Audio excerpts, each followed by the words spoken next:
जय हिंद दोस्तों, स्वागत है आप सभी का आपके अपने YouTube चैनल जैकपुर पे। तो आज के इस वीडियो में हम लोग क्लास 11 का इंग्लिश कोर का जो आप लोगों का स्टोरी से पहला चैप्टर का क्वेश्चन आंसर करने वाले हैं। तो वीडियो काफ़ी इंपॉर्टेंट होगा क्योंकि आप लोगों को पता है कि आप लोगों का जो एग्ज़ाम होगा उसमें आप लोगों का इंग्लिश कोर जो है उससे ऑब्जेक्टिव क्वेश्चन एग्ज़ाम में आएगा।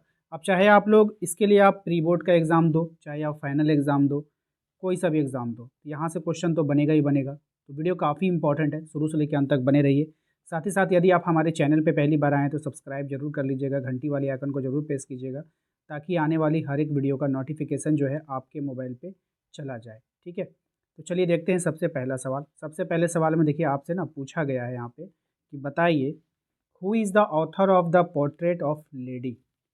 ठीक है, तो आपसे पूछा गया है कि द पोर्ट्रेट ऑफ लेडी का जो लेखक कौन है। ऑप्शन है आपके पास, ध्यान से देखिएगा।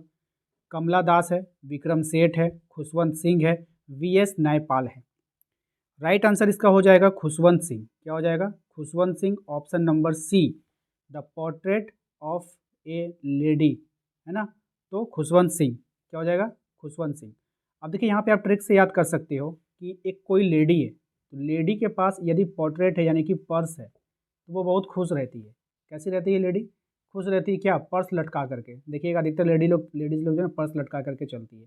ठीक है, तो अगर कोई लेडीज़ है, कोई लड़कियां अगर वीडियोस देख रही है तो बुरा ना माने, ये सिर्फ याद कराने का ट्रिक है। तो लड़कियां क्या करती है, पर्स, लेडी जो क्या होती है पर्स लटकाने के बाद बहुत खुश होती है क्योंकि उसमें मनी होता है। तो पोर्ट्रेट लेडी, है ना, इससे आपको पर्स याद आएगा कि लेडी के पास क्या है, पर्स है, पर्स लटकाए भी है, पोर्ट्रेट लेडी। तो वो बहुत खुश रहती है ना, खुशवंत। ऑप्शन नंबर सी। दूसरा सवाल यहाँ पे बोल रहा है आपसे कि how long has author known his grand mother. लेखक अपनी दादी को कब से जानता है? 30 साल से, 20 साल से, 10 साल से, 40 साल से। राइट आंसर ऑप्शन नंबर हो जाएगा आपका बी, 20 साल से। कितने साल से जानता है? 20 साल से। इसमें तो कोई ट्रिक की आवश्यकता नहीं है, आपको पता ही होगा। क्वेश्चन नंबर 3 पे आइए। कहा जा रहा है कि whose pen portrait has been drawn by the author. ठीक है, क्या बोला है सवाल में? सवाल को पहले अच्छे से आप लोग समझिए। कह रहा है कि लेखक ने किसका चित्र बनाया। ठीक है, लेखक ने किसका चित्र बनाया था। ठीक है, हिज फ्रेंड, है ना, उसके मित्र का, हिज फादर, उसके पिता का, हिज मदर, उसकी माँ का, हिज ग्रैंड मदर, उसकी दादी का। राइट आंसर क्या हो जाएगा? ऑप्शन नंबर डी, उसकी दादी का चित्र बनाया था। ठीक है, क्वेश्चन नंबर आते हैं 4 पे। कह रहा है कि what does the author find hard to believe. ठीक है, इसका मतलब हो गया कि लेखक को किस बात पर विश्वास करना कठिन लगता था। कौन सी बात पर? राइट आंसर हो जाएगा option number A, the grand mother was young and pretty. ठीक है, तो दादी जो है जवान थी और सुंदर थी, ये बात पर उसको विश्वास करना बहुत कठिन लगता था, है कि नहीं। कोई अगर बोलेगा कि मेरी दादी जवान है, दादी बोल दिया और बोल दिया कि जवान है, यंग है, प्रीटी है, सुंदर है, तो भाई विश्वास करना तो इम्पॉसिबल वाली बात हो जाएगी। ठीक है, where was the grandfather's portrait hung. दादाजी का चित्र कहाँ लटका हुआ था, ये आपको बतानी है। ऑप्शंस आपके सामने हैं। Right answer option C, above the mantel piece. क्या हो जाएगा? एबव द मेंटल पीस, है ना, तो मेंटल पीस के ऊपर। ठीक है, चलिए अगले सवाल पे आते हैं। Who is the main character of the chapter the portrait of lady.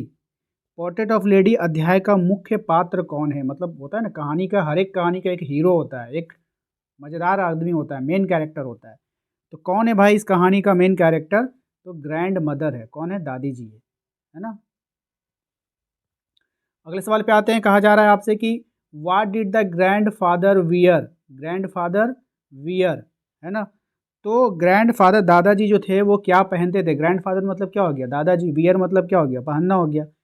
क्या पहनते? देखिए वैसे मैंने इंग्लिश ज़्यादा पढ़ाया नहीं है लेकिन कोशिश करता हूँ कि आप लोगों को समझा पाऊँ। तो प्लीज़ आप लोग ना बताइएगा कमेंट में कि आप लोगों को समझा पा रहा हूँ या नहीं समझा पा रहा हूँ। तो कम से कम मैं सुधार करूँगा, अगर कहीं कुछ गलती होगा तो कोशिश करूँगा कि सुधार करूँ। ठीक है, और प्रॉपर मैं इंग्लिश का कोई टीचर वीचर तो हूँ नहीं, बस आप लोगों के फ्रेंड के नाते, दोस्त के नाते आप लोगों की हेल्प कर रहा हूँ यूट्यूब के माध्यम से।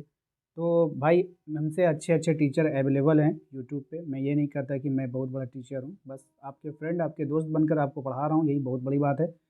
और टीचर तो बहुत सारे हैं भाई। ठीक है, चलो, what did the grandfather wear, grandfather जो थे दादाजी क्या पहनते थे, आपको ये बतानी है। राइट आंसर था big turban and loose fitting clothes, option C. ठीक है, बड़ी पगड़ी, बिग टर्बन बड़ी पगड़ी पहनते थे और ढीले कपड़े पहनते थे, लूज फिटिंग क्लोथ्स। अगर आप ये वाला भूल भी जाओगे तो लूज फिटिंग क्लोथ्स से आपको याद आ जाएगा कि दादाजी कैसे कपड़े पहनते थे, तो loose fitting clothes. How did grandfather look in the portrait, ठीक है, चित्र में दादाजी कैसे दिख रहे थे, तो चित्र में जो दादाजी कैसे दिख रहे थे यहाँ पे ये बतानी है आपको क्वेश्चन नंबर 8 में। राइट आंसर ऑप्शन नंबर ए, 100 ईयर्स ओल्ड, 100 साल के दिख रहे थे दादाजी, कैसे दिख रहे थे, 100 साल पुराना दिख रहे थे। ठीक है, चलिए क्वेश्चन नंबर आते हैं हम लोग बाबू 9 पे आ जाते हैं। ठीक है, क्वेश्चन नंबर 9 में देखिए आपसे कहा जा रहा है आपसे कि बताइए,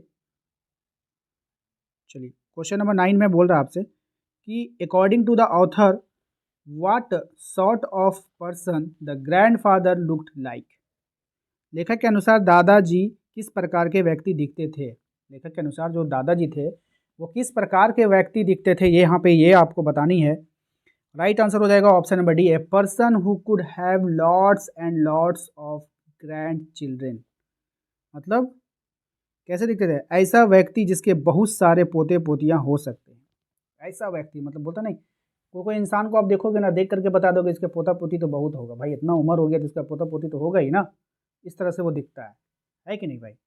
चलो आगे आते, समझ में आ रहा होगा भाई, मैं पूरा कोशिश कर रहा हूँ आप लोगों को कि आप लोगों को अच्छे से समझा पाऊँ। ठीक है, what thought was almost revolting according to the author, ठीक है, क्या मतलब हो गया इसका, इसका मतलब हो गया कि लेखक के अनुसार कौन सा विचार लगभग विद्रोही था, मतलब अपोजिट टाइप का विचार होता है ना, रिवॉल्टिंग अकॉर्डिंग टू ऑथर। ठीक है, राइट आंसर हो जाएगा इसका option number 1, grandmother being young and pretty, ये उसका विरोधाभास करता था, उसको एक्सेप्ट ही नहीं कर रहा था कि भाई दादी जी इतनी खूबसूरत और यंग कैसे हो सकती है। ठीक है, तो उसका विरोधाभास कर रहा था। क्वेश्चन नंबर 11 पे आइए, कहा जा रहा है कि व्हाट सेम्ड क्विट एब्सर्ड, है ना, एब्सर्ड एब्सर्ड बोलेंगे इसको शायद। ठीक है, and undignity undignified of the grand mother. ठीक है, इसका मतलब हो गया कि दादी की कौन सी बात जो है अत्यंत बेतुकी और अशोभनीय लगी, दादी की कौन सी बात जो अत्यंत बेतुकी, है ना, अत्यंत बेतुकी लगी थी, कौन सी बात लगी थी भाई, तो राइट आंसर यहाँ पे हो जाएगा इसका शायद option number B, the games he use to play as child, क्या हो जाएगा, चाइल्ड, तो इसका हो जाएगा आपका वे खेल जो बचपन में खेला करती थी, है ना, वो खेल जो बचपन में वो खेला करती थी, ये उसको बेतुका लगा था, खेल खेल के बारे में बता रही होगी दादी उसको। चलिए अगले सवाल पे आते हैं, अगला सवाल है हमारा क्वेश्चन नंबर 12, कह रहा है आपसे how did the author treat the things the grand mother told him about her childhood when he was a child, मतलब कह रहा है इसका कि लेखक ने बचपन में दादी द्वारा बताई गई बातों को किस प्रकार लिया। ठीक है, ऑप्शंस आपके पास हैं, राइट आंसर हो जाएगा इसका option number C, treat them like the fables of the prophets, क्या मतलब हो गया इसका, उन्हें भविष्य विद्वताओं की तरह, है ना, लिया उसकी बातों को, मतलब in future treat them like fabless of the prophets, है ना, तो उन्हें जो भविष्य में, भविष्य नहीं बोलता है कि कोई ऐसा भाषण देता है जिसके भविष्य उससे सुधर जाए, इस टाइप का उसने उसके लिया। ठीक है, वो इम्पोर्टेंट भी नहीं है क्वेश्चन, जो इम्पोर्टेंट है वो हम, ये सब इम्पोर्टेंट है। How did grand mother look, grand mother कैसी दिख रही थी, है ना, कैसी दिखती थी, ये आपको बतानी, ये इंपॉर्टेंट है। तो short fat and slightly bent, है ना, short fight and slightly bent, option C, option C है यहाँ पे राइट आंसर हो जाएगा, छोटा मोटा और थोड़ा मुड़ा हुआ, है ना। चलिए नेक्स्ट है आपका how was the grand mother face. ठीक है, अब जो ग्रैंड मदर जी थी उसका फेस आपको बताना है, तो क्रिस क्रॉस ब्रिंकलेस, इसका क्या मतलब हो गया भाई, इसका मतलब हो गया झुर्रियों का आड़े तिरछे होना, है ना, मतलब गालों पे झुर्रियाँ आ गई, और झुर्रियों को आप देखोगे उसमें क्रॉस लग जाता है, आड़े तिरछे क्रॉस लग जाता है, वही सब चीज़ यहाँ पे बताया गया है। नेक्स्ट है आपका how did the grand mother move, how did the grand mother move, क्या मतलब हो गया, दादी कैसे चली गई, दादी कैसे चली गई वहाँ से, ये आपको बतानी है। राइट आंसर हो जाएगा option number C, she hobbled about with one hand resting on her waist. मतलब क्या हुआ इसका, मतलब हो गया कि वो जो गई ना वहाँ से, एक हाथ कमर पे रख ली और लंगड़ाती हुई चलती गई, है ना, एक हाथ कमर पे रख करके वो लंगड़ाती हुई चली गई। ठीक है, ऑप्शन सी। क्वेश्चन नंबर आते हैं हम लोग 16 पे। क्वेश्चन नंबर 16 में देखिए कह रहा है कि why did the grand mother's lips constantly move, है ना, दादी के होंठ लगातार क्यों हिलते रहते थे, ये सवाल इंपॉर्टेंट है एग्जाम के लिए। ठीक है, तो क्यों हिलते रहते थे भाई, राइट आंसर होगा मूव्ड इन इनऑडिबल प्रेयर। क्यों, मतलब प्रार्थना में प्रेरित, इनऑडिबल मतलब मुंह से आवाज़ नहीं निकल रहा है फिर भी वो प्रार्थना कर रही है। ठीक है, मैं इसका प्रॉपर जो है आपको ट्रांसलेट नहीं कर पा रहा हूँ, लेकिन मैं आपको समझाना चाह रहा हूँ कि ये कहना क्या चाह रहा है। मूव्ड मतलब वो हिल रहा था, इनऑडिबल मतलब उसमें साउंड नहीं था लेकिन वो प्रेयर कर रही थी। बोलता है ना इंसान मतलब अपने मन में मतलब कुछ कुछ पढ़ते रहता है, अपने ईश्वर को याद करते रहता है, तो वही वही बात है। ठीक है, चलिए। How was author relationship with his grand mother when the lived in the village. ठीक है, कह रहा है कि जब लेखक गांव में रहते थे तो उनकी दादी और उनके बीच कैसा रिश्ता था, ये आपको बताना है। सही जवाब हो जाएगा आपका ऑप्शन नंबर ए, गुड फ्रेंड की तरह उसका बीच में रिश्ता था, यानी अच्छे दोस्त की तरह। ठीक है, अगला सवाल है हमारा कि where were the author parents, were the author parents, लेखक के माता पिता कहाँ थे, विलेज में, सिटी में, अबाउट में, अदर स्टेट में, कहाँ पे रहते थे। Right answer option B, city में रहते थे, शहर में रहते थे। नेक्स्ट है आपका how did the grand mother से हर मॉर्निंग प्रेयर। क्या मतलब हुआ इसका, दादी माँ जो है सुबह की प्रार्थना कैसी करती थी, तो कैसी करती थी वो सुबह की प्रार्थना, यहाँ पे ये आपको बतानी है। राइट आंसर ऑप्शन बी, इन मोनोटोनियस सिंग सॉन्ग, है ना। क्या मतलब हो गया इसका, इसका मतलब हो गया एक नीरस गायन से, कैसे, एक नीरस गायन से, है ना, मोनोटेनियस। अगले सवाल पे आते हैं। नेक्स्ट है आपका why would the grand mother accompany the author to his school. क्या मतलब हुआ इसका, ये बतानी है आपको कि दादी लेखक के साथ स्कूल क्यों जाती थी। दादी जो थी वो लेखक को कंपनी देती थी स्कूल जाने में, क्यों क्यों जाती थी उसके साथ, ये बतानी है आपको। Right answer option number D, because of the temple attach to school, है ना, क्यों, क्योंकि मंदिर स्कूल से क्या था, जुड़ा हुआ था, अटैच था। क्वेश्चन नंबर 21 पे ये कहा जा रहा है कि what did the author eat for breakfast, है ना, लेखक ने नाश्ते में क्या खाया था, तो लेखक ने नाश्ते में जो खाया था वो खाया था thick and stale chapatis with little butter and sugar spread on it. ठीक है, यही सब वो खाया था। क्या क्या खाया था, वैसे देखिए, मोटी और बासी रोटियां जिस पर थोड़ा मक्खन और चीनी फैली हुई थी। ठीक है, उसने खाया था। चलिए, नेक्स्ट आते हैं हम लोग क्वेश्चन नंबर 22 पे। कहा जा रहा है आपसे what was the turning point of the friendship between grand mother and author. ठीक है, क्या मतलब हो गया, दादी और लेखिका के बीच दोस्ती का निर्णायक मोड़ क्या था, मतलब दादी और लेखिका के बीच जो था, वो लेखक के बीच में वो दोस्ती का निर्णायक मोड़ क्या था, वो आपके बताना ही है यहाँ पे। सही जवाब option number C, when his parents called them both to the city. क्या मतलब हो गया इसका, जब उसके माता पिता ने उन दोनों को शहर बुलाया, वही निर्णायक मोड़ था वहाँ पे। ठीक है, बोलता नहीं एक घटना, निर्णायक मोड़। अगला सवाल हमारा why did the grand mothers like music, है ना, क्या मतलब हो गया इसका, दादी को संगीत क्यों पसंद नहीं थी। वाई डिड नॉट, सॉरी पढ़ने में शायद गलती हो गई ना, why did not the grand mother like music. ठीक है, तो दादी को संगीत क्यों पसंद नहीं थी, ये आपको बतानी है यहाँ पर।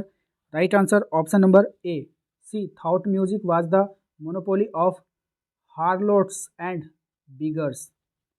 क्या मतलब हो गया इसका, मतलब हो गया वो सोचती थी कि संगीत पर वेश्याओं और भिखारियों का एकाधिकार है, मतलब नाचने वाले लोगों का संगीत होता है और मांगने वाले लोगों का संगीत होता है, ये उनका विचार था। ठीक है, चलिए अगले सवाल पे आते हैं। क्वेश्चन नंबर 24 में कहा जा रहा है आपसे why was the grand mothers distressed.